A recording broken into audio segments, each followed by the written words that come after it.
La siguiente ponencia que tenemos es Políticas Públicas para la Conectividad, a cargo de la maestra Mónica Aspe Bernal, titular de la Coordinación de la Sociedad de la Información y el Conocimiento de la Secretaría de Comunicaciones y Transportes. Mónica, adelante. Muchas gracias.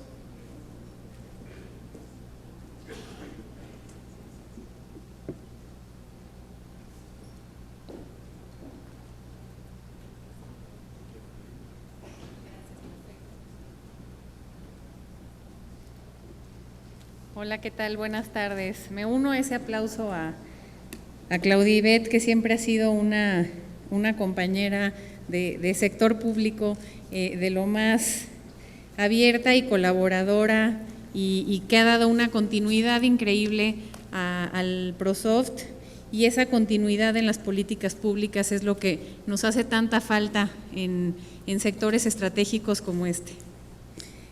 Muchas gracias por esta invitación.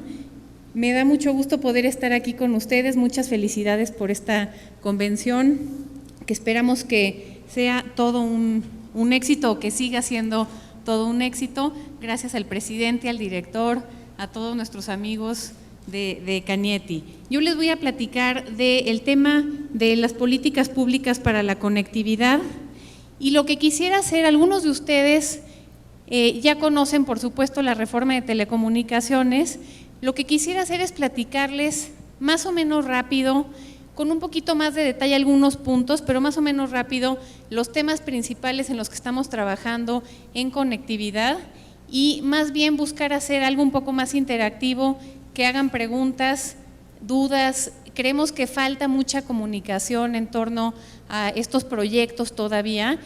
Como estamos en este momento entre la promulgación de la reforma constitucional en materia de telecomunicaciones y la presentación de la legislación secundaria, tenemos muchos temas que todavía están en el aire, y eso genera dudas, genera inquietudes, y creemos que es muy importante tener estos espacios, y se los agradecemos, tener estos espacios de acercamiento con ustedes, donde puedan plantear sus dudas y en la medida de lo posible yo pueda tratar de responderlas.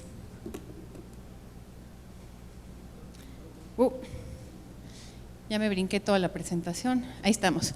Bueno, esto muy brevemente. La reforma, como saben, tiene 4 grandes partes. El tema de derechos fundamentales: ahora tenemos en México el derecho humano, el derecho fundamental del acceso a las tecnologías de la información y la comunicación, incluida la banda ancha y el internet. Esa es la redacción, para que no quedara duda de qué estábamos hablando. En segundo lugar, en cuanto al marco institucional, la creación del Instituto Federal de Telecomunicaciones.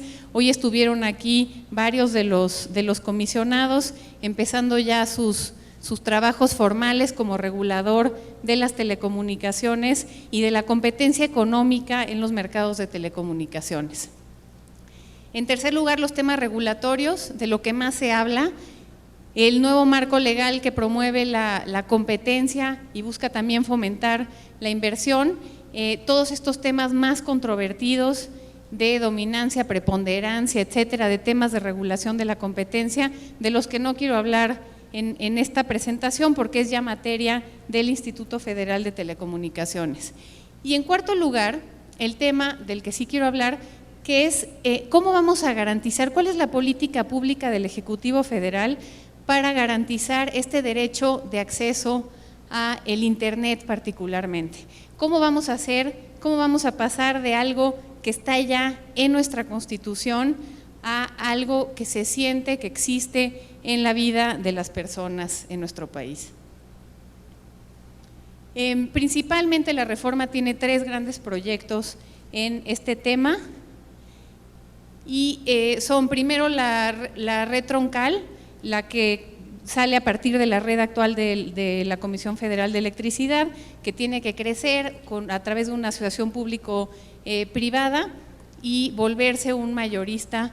La segunda, la red compartida de servicios móviles al mayoreo, la más controvertida, como saben ustedes, un proyecto innovador, distinto, muy ambicioso, digamos, que toma los 90 MHz en la banda de 700 MHz para la creación de un mayorista nacional.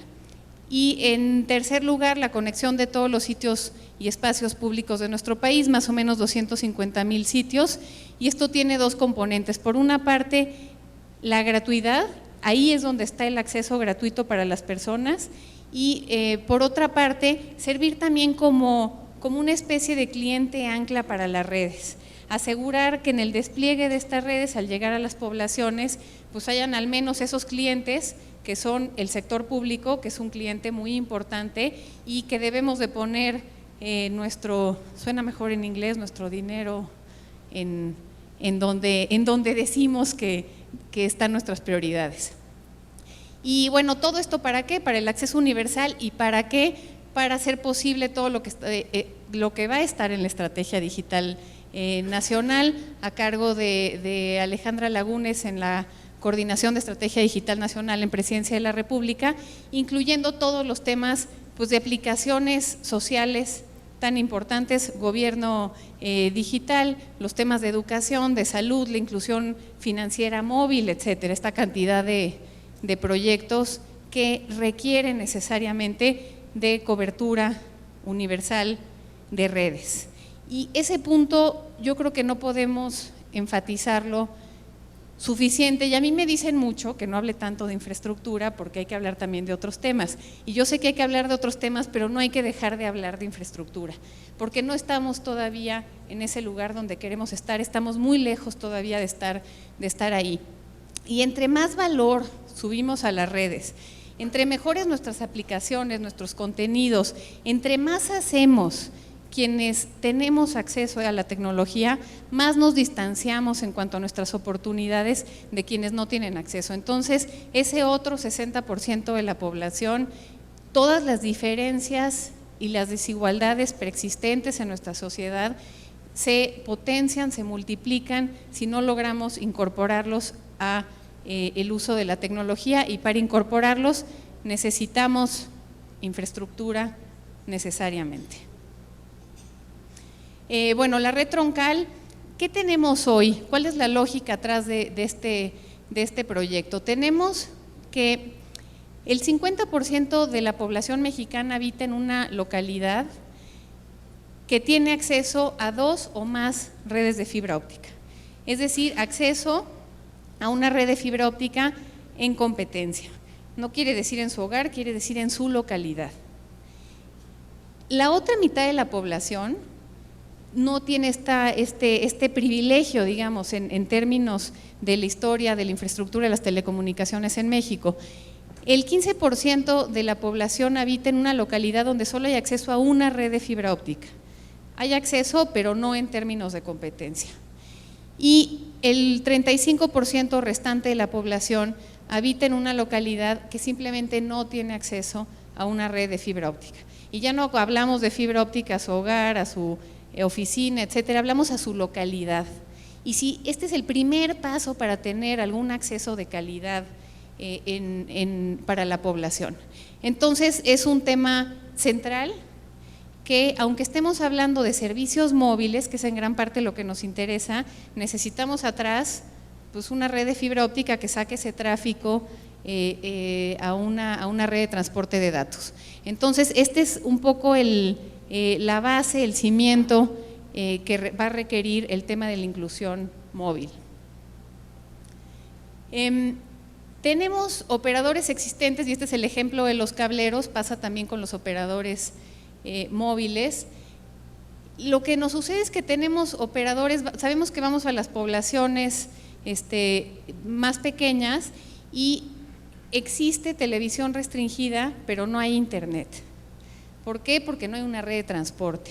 Entonces ya hay operadores comerciales de distintos tipos, con distintas tecnologías, en muchas poblaciones de nuestro país, 1,500 cableros, nada más hablando de cableros en el país, y sin embargo, ¿qué es lo que pasa? No tienen acceso a una red de transporte y por lo tanto no dan el servicio de internet. Entonces, el tema de llevar una red de transporte a precios accesibles, de mayoreo, a todas las poblaciones es un tema central para que estos operadores presten un servicio. Ya llegan de todos modos, el costo es marginal, para que den acceso a Internet, que tiene un beneficio social, sabemos, mayor al de otras telecomunicaciones. Lo que tenemos en la gráfica son casas pasadas en la primera barra, casas atendidas en la segunda, casas con Internet en la tercera. Entonces, la primera nos habla del potencial, son casas pasadas, toda esa barra. Entonces, nos habla del potencial de infraestructura que ya existe y sin embargo no sirve para dar el servicio de Internet. Entonces, este es un ejemplo de todo lo que potencia el tema de llevar una red de fibra óptica a todas las localidades del país. Y bueno, ¿cómo funciona la red troncal? Lo que tiene la Comisión Federal de Electricidad el día de hoy son más o menos 20, y aquí hay debate, 22,000 kilómetros, unos 112 hoteles, poquito más de 110 hoteles, puntos de interconexión a su red, y esto quiere decir poca capilaridad y sobre todo pocos puntos de acceso a la red. Aunque tuviera muchos kilómetros, si no generamos más puntos de acceso, entonces hay que desplegar kilómetros y kilómetros de infraestructura para llegar a ese punto de acceso y eso, por supuesto, encarece el servicio al usuario final. Entonces, ¿cómo funciona la red? Es bastante sencillo, hotel, mini hotel, mini hotel, mini hotel, hotel, etcétera. Y esto depende, el mini hotel es una versión chiquita del hotel, más sencilla, más barata, para poblaciones más pequeñas y más o menos tenemos que hacer unos 1,000 de estos mini hoteles y unos 35,000 kilómetros de fibra óptica, kilómetros nuevos de fibra óptica en esta red. Y un tema importante es que todo este crecimiento se va a hacer a través de una asociación público-privada y también la operación de esta red. Tiene que ser un mayorista, pero se va a hacer a través de una asociación público-privada buscando que no sea el gobierno quien opere esta red.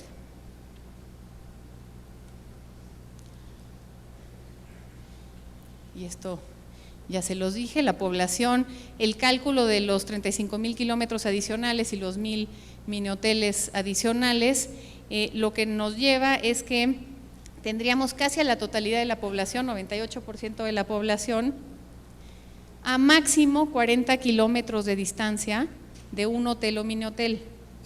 Y este es un cálculo, podemos debatir si los 40 kilómetros es lo adecuado o no, nos tenemos que acercar más, etcétera, pero el tema es que ya estamos hablando de una distancia donde se puede pensar en acceso inalámbrico, en acceso de última milla, que ya no requiera realmente un despliegue muy grande para los operadores que vayan a prestar el servicio final. Y bueno, ¿por qué no 100%? Porque por supuesto en México como en el resto del mundo siempre habrá un porcentaje de la población donde la dispersión ya no justifica, igual que no hemos llegado con la red eléctrica al 100% de la población. Si llegáramos, se nos dispersaría más y tendríamos que seguir llegando, ¿no? Entonces el 100% no llega prácticamente nadie, es el gran debate de los países más desarrollados, ¿qué hacemos con esas últimas casas a donde no hemos llegado? Si logramos este 98%, podemos llevar tecnologías satelitales al resto sin problema. La red compartida mayorista de servicios móviles. Bueno, esta es una de las gráficas dramáticas con la que quizá debí de haber empezado. 2013, América Latina, y en usuarios de telefonía móvil y en suscripciones de telefonía móvil por cada 100 habitantes, pues lo pueden ver ustedes mismos, no sé si lo alcanzan a ver, creo que sí. Es bastante dramático estar solamente arriba de Cuba en esta gráfica. Creo que nadie puede decir que estamos en un buen lugar. Y aquí no se trata de encontrar culpables de por qué estamos así, sino de reconocer que así estamos. Ese es el mapa de nuestro país en el acceso móvil y sabemos que hoy en día la inclusión digital de los niveles socioeconómicos más bajos particularmente se está dando por la vía móvil. Entonces esto creo que tenemos todos que estar de acuerdo que es inaceptable y que requerimos de un proyecto transformador, estructural para cambiar esto y esto es lo que da origen a la reforma de telecomunicaciones y si estamos de acuerdo en el diagnóstico ya llevamos la mitad del tema. Ahora la medicina y ahí sí se puede disentir más. ¿Qué es la red compartida mayorista de servicios móviles?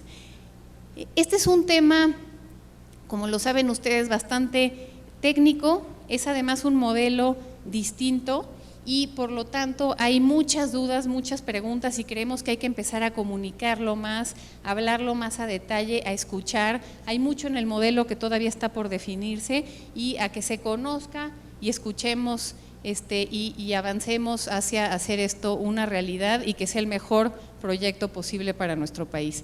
Esta red se va a hacer a través de una asociación público-privada, también es un punto fundamental. El operador no debe de ser el gobierno, eso creo que lo tenemos bastante claro y más en un tema tecnológico de esta complejidad y de esta necesidad de eficiencia, de rapidez en las reacciones, en las decisiones, etcétera.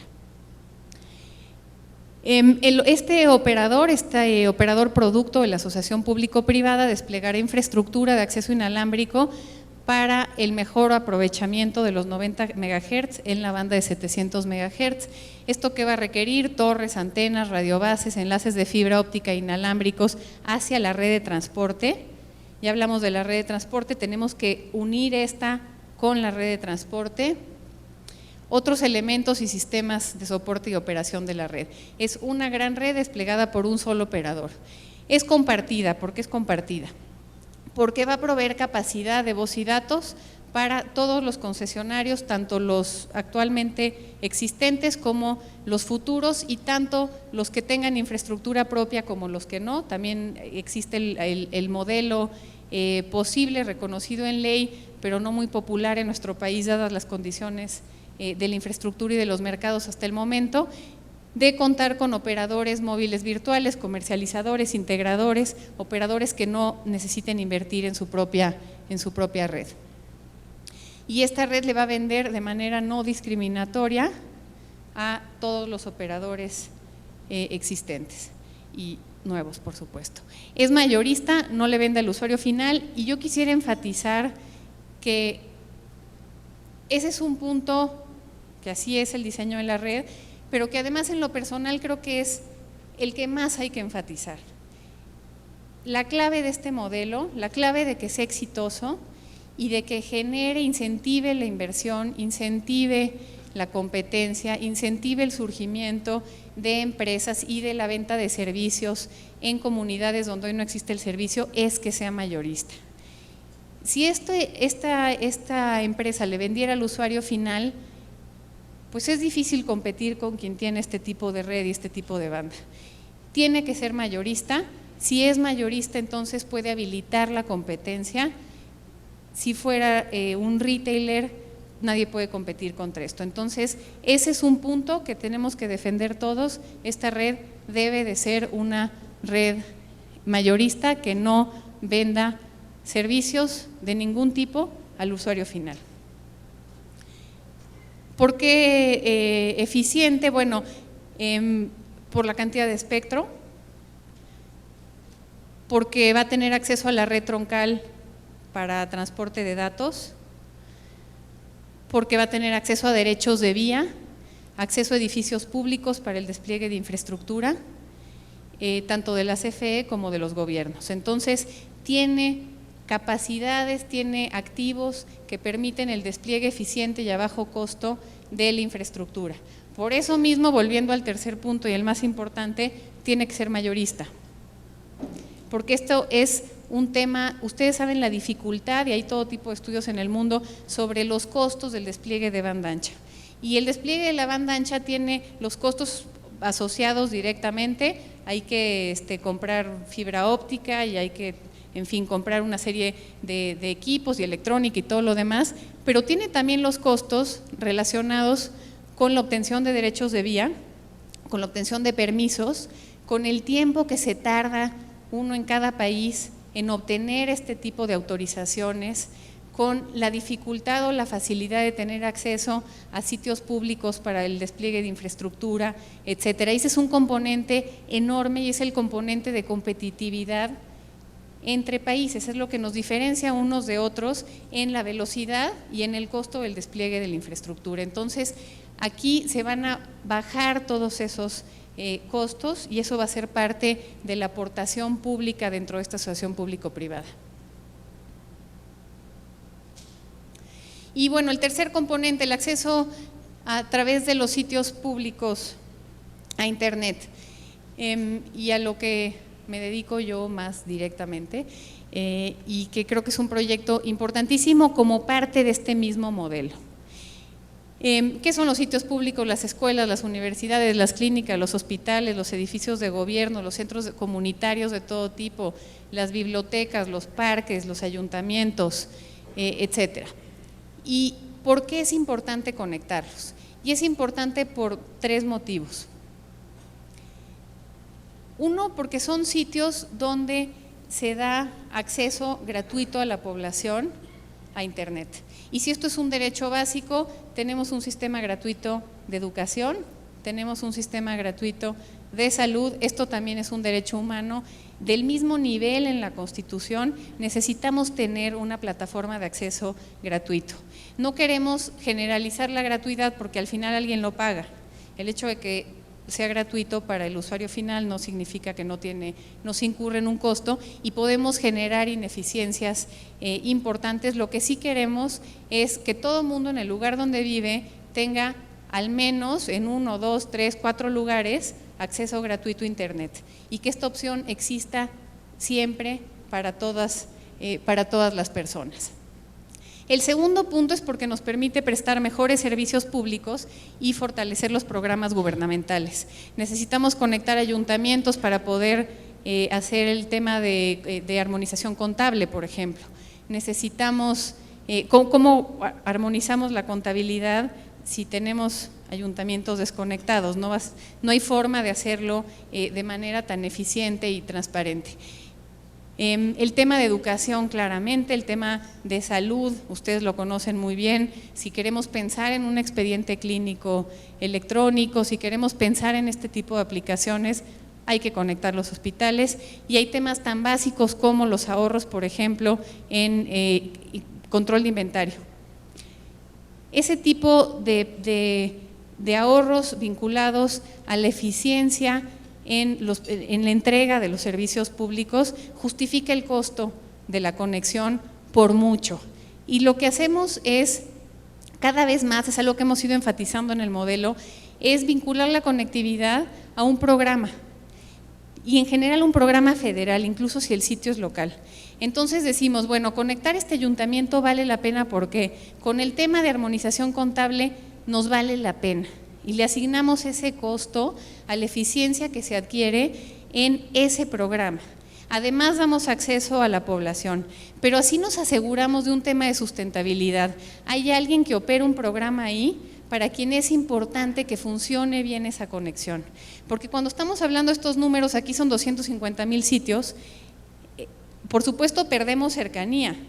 No hay forma de tener un control, sí a distancia, sí a través de monitoreos y call centers, pero no un control de sensibilidad local de qué está pasando en cada uno de estos sitios. Entonces, necesitamos amarrarlos al uso relevante que justifique esa inversión. La otra es que como compramos, por supuesto, en volumen, compramos muy barato. Y bueno, el tercer motivo es porque esto promueve el despliegue de infraestructura de comunicaciones. No es lo mismo llegar a tender infraestructura para un operador, para llegar a una población, que hacerlo si ya se tiene 3, 4, 5, 10, 20 clientes ancla en esa población. Entonces también hay que hacerlo de manera estratégica para promover el despliegue de infraestructura de los operadores. Los beneficios me los voy a brincar porque ya los conocen aquí muy bien, en educación, salud, transparencia de gobierno, ciencia y tecnología, crecimiento económico, el que más se habla, y productividad también, productividad laboral específicamente. Y bueno, el último punto es importante, todos los sitios que conectamos, todos tienen por supuesto Wi-Fi, pero ahora lo que estamos haciendo es poner una antena exterior de Wi-Fi para que claramente sirvan para conectar a la comunidad que rodea el sitio y no solamente a quien se encuentra al interior. Y bueno, esta es la fuente de la complejidad del tema de la conectividad y lo conocen muy bien todos los que tienen que ver con telecomunicaciones o con el despliegue de cualquier servicio de red en un país como México. Este es el problema de la electricidad, de la educación, de la salud, de todos los servicios públicos. Somos un país muy concentrado en lo urbano. Abajo tenemos el tamaño de las localidades, de este lado 1 millón o más, las muy grandes, y vemos un gran pico en la línea azul que es la población, y del lado derecho tenemos las muy pequeñitas. Y vemos que tenemos una cantidad enorme de poblaciones pequeñas, de localidades con poca población. Normalmente en otros países esta gráfica baja, como baja al principio, y sigue bajando hasta el final. No tienen ese pico que tenemos al final que nos encarece brutalmente la prestación de servicios públicos en las localidades. Y arriba vemos los números, de este lado el 66% de la población, y del lado derecho 9% de la población en 111,000 localidades. Es decir, en más de la mitad de las localidades vive solamente 9% de la población. Y por eso es brutalmente, sin política pública no hay forma que logremos que los operadores de telecomunicaciones expandan sus redes más allá de una cierta zona geográfica. No podemos pedirle a la industria que haga algo que claramente no es rentable, necesitamos entrar ahí con política pública. Y bueno, para los sitios públicos es peor, de hecho, porque esa es la línea roja que tiene un brinco al final, y tiene un brinco al final porque las poblaciones, aunque sean muy pequeñitas, tienen una escuela, y esa escuela hay que conectarla, aunque nada más hayan 4 niños en esa escuela, ¿no? De este lado tenemos una escuela con una matrícula de 1,000 niños, y allá al fondo tenemos una con 5 niños, y el costo de la conectividad, de hecho, es mucho mayor del lado derecho que del izquierdo, ¿no? ¿Cómo vamos? Ahí vamos, la punteada es lo que nos falta, y está cortada, como verán, porque hasta 250,000 no me cabía ahí. Llevamos 36,000 sitios conectados, quedan 210,000, no quiere decir que todos estén desconectados, algunos están conectados por los gobiernos estatales, otros tienen, por ejemplo, en las escuelas, sabemos que los padres de familia se juntan y contratan el servicio de internet para la escuela. Sin embargo, eso no es una política pública y no es claramente deseable que un costo de ese tipo tenga que recaer sobre una sociedad de padres de familia. Y ahí están las 3 juntas. La idea es ilustrar la red troncal en rojo, el tema de la red compartida en zonas urbanas y semiurbanas e incluso algunas rurales, y al final el satélite, porque eso particularmente en estados con orografía muy compleja lo vamos a mantener, pero la idea es irlo empujando, o el objetivo es irlo empujando a que se trate solamente de aquellas zonas donde realmente no existe una alternativa terrestre, y no como es hoy en día en la mayor parte de, por ejemplo, de las escuelas, ¿no? En la mayor parte no tenemos acceso a conectarlas a través de operadores comerciales. Entonces, bueno, esa es mi presentación. No sé cómo voy de tiempo, como para que nos pregunten algo. Perfecto. Muchas gracias. Muchas gracias, Mónica. A ver, preguntas, por favor. Aquí hay una. Acá por acá hay otra, 2, 3, ahorita por lo pronto agarramos 3. Aquí por favor, adelante primero. Hola. Yo quiero preguntarte si han calculado en cuánto tiempo cubrían el 98% basado en los recursos disponibles y cuál sería la estrategia definida.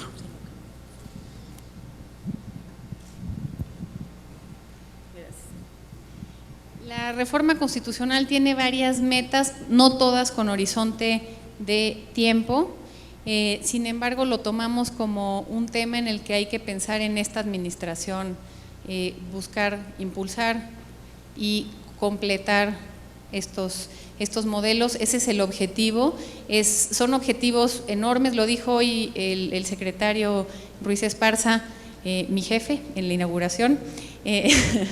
Comentó estas 2 grandes metas de la reforma constitucional, que es el 70% de los hogares conectados y el 85% de las empresas en nuestro país, y son metas ambiciosísimas, muy difíciles de cumplir, pero a las cuales ahí están, y ese es nuestro trabajo, buscar buscar cumplirlas y en el camino acercarnos lo más posible, ojalá cumplirlas lo antes posible. Entonces, dependiendo del proyecto hay distintos tiempos, pero creo que todos lo entendemos como un tema que hay que buscar impulsar en esta administración y eso también le dará continuidad a los proyectos. Ahora fui a Corea, ya lo platiqué con varios de ustedes, y algo que me gustó muchísimo en ese viaje fue que hablaban de las aplicaciones muy avanzadas que tienen de todo tipo y ante la pregunta, 2 personas me contestaron lo mismo, 2 funcionarios públicos, ante la pregunta de cómo han logrado avanzar en proyectos que implican la coordinación entre todas las dependencias del gobierno, una cantidad de actores, la industria, la academia, etcétera, contestaban commitment to infrastructure, o sea, el compromiso con la infraestructura. Y eso no quiere decir descuidar el resto del ecosistema. Eso quiere decir que si hay un proyecto, tenemos que seguir con enorme perseverancia sobre ese proyecto, porque estos son proyectos de largo plazo. Y si quienes impulsaron la red eléctrica en nuestro país a medio camino hubieran dicho, mejor no, fíjate que aquí la electricidad, ¿por qué no hacemos otra cosa o nos vamos para allá? O no tendríamos hoy la red eléctrica que tenemos en nuestro país. Tenemos que comprometernos con el proyecto y lo tenemos que impulsar sin duda, sí con apertura, sí con flexibilidad, pero también con gran perseverancia y con sentido de urgencia.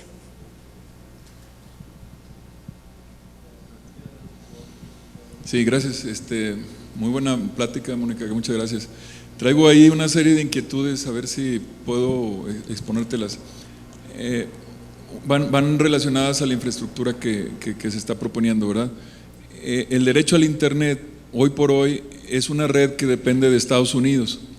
O sea, si perdemos la conexión con Estados Unidos, se nos cae la red del Internet, o sea, no funciona. Entonces, ¿mediante qué mecanismos se asegura que siempre vamos a tener esos servicios de los servidores que están en Estados Unidos? Luego, la otra duda es si la red de fibra óptica la va a manejar algún concesionario público-privado independiente de la de 700 MHz. O sea, si van a ser 2 empresas, digámoslo así, mayoristas, o sea, una le vende a la otra. La red de 700 MHz, hay una alianza ahorita que se maneja en Estados Unidos de Google y Microsoft que están haciendo pruebas, le llaman Wi-Fi 2.0. Hay pruebas ya en algunas ciudades manejando la red 700 MHz. ¿Están basándose en esa tecnología que están manejando ellos para este proyecto? ¿O van a licitar, generar la tecnología para aplicarla aquí en México? Esa es más o menos la duda.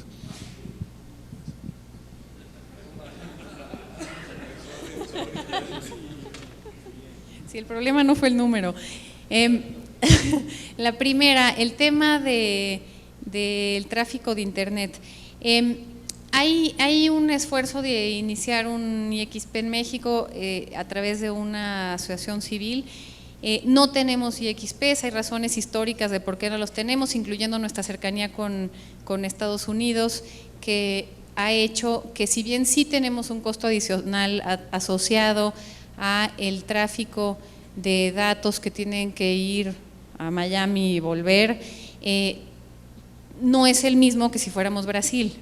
Si fuéramos Brasil tendríamos IXP seguramente, ¿no?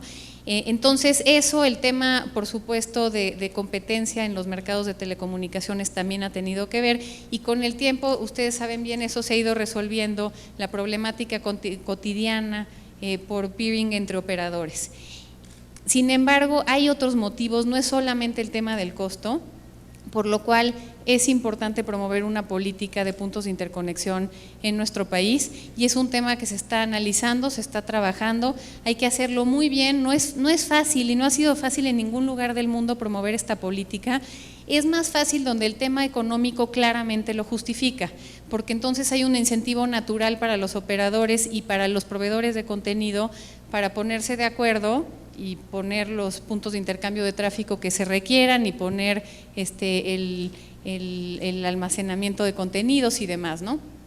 Entonces, sí hay una política, sí se está trabajando, sí creemos que es un tema fundamental para el desarrollo de Internet en México y para la seguridad de nuestras redes. Del siguiente tema… de la parte del tema de tecnologías en la banda de 700. Esta es una red, o van a ser como una red LTE, y esto va a generar, creemos, muchos modelos complementarios, y esa es una parte central de la estrategia de la red compartida, modelos complementarios de conectividad.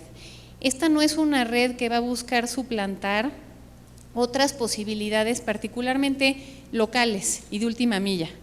Y ahí lo que queremos es justamente que se genere competencia y que se genere creatividad y que se generen opciones tecnológicas.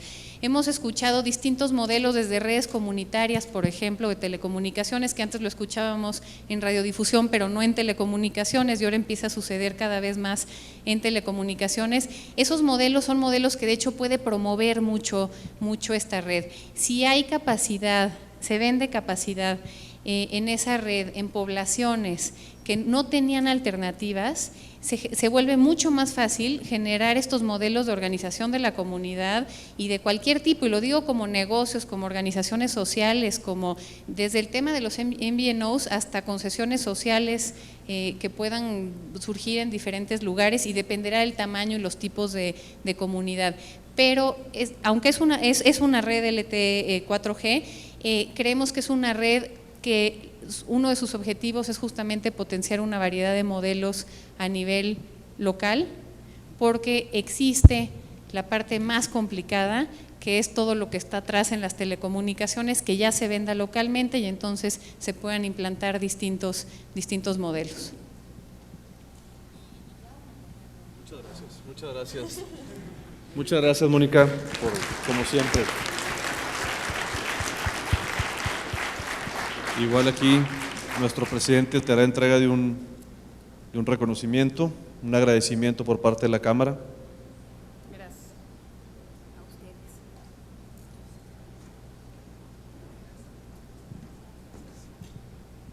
Mónica, muchísimas gracias por acompañarnos en nuestra 34ª convención.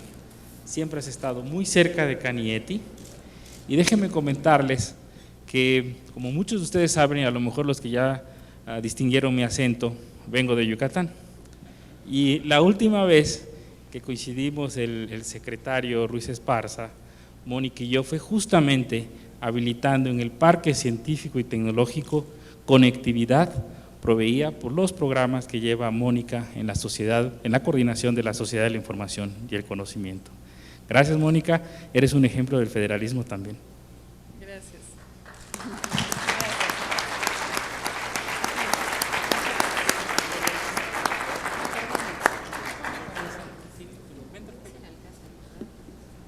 Estas son las casas del castillo.